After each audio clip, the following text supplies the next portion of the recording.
Alors effectivement, nous avons depuis le 1er janvier 2015 un vrai service de la culture avec à sa tête Michel Rotterdam.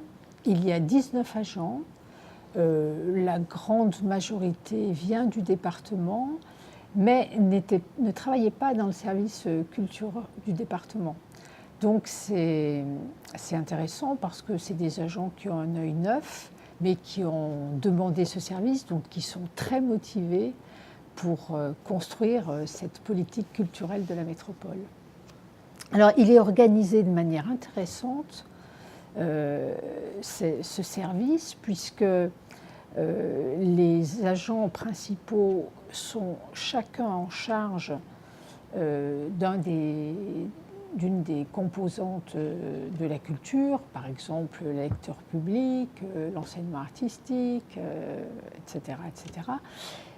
Et en même temps en charge d'être en lien avec une autre politique de la métropole, comme l'éducation, la solidarité, l'urbanisme, l'attractivité du territoire, pour que la politique culturelle se nourrisse des autres politiques de la métropole afin de pouvoir écrire le récit de notre territoire métropolitain. Alors, ça peut être un point de départ ou un point d'arrivée.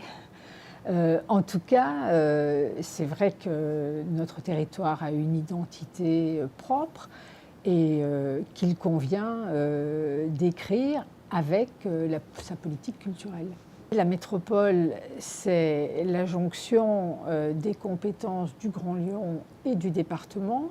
Et le département avait un certain nombre de compétences obligatoires en matière culturelle.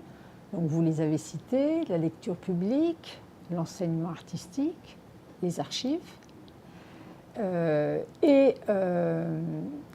Après, des compétences qu'il s'était choisies, et notamment les musées, il y avait les musées dans les compétences obligatoires, et puis des compétences qu'il s'était choisies, comme la participation aux grands équipements du département, la participation à certains grands événements aussi du département.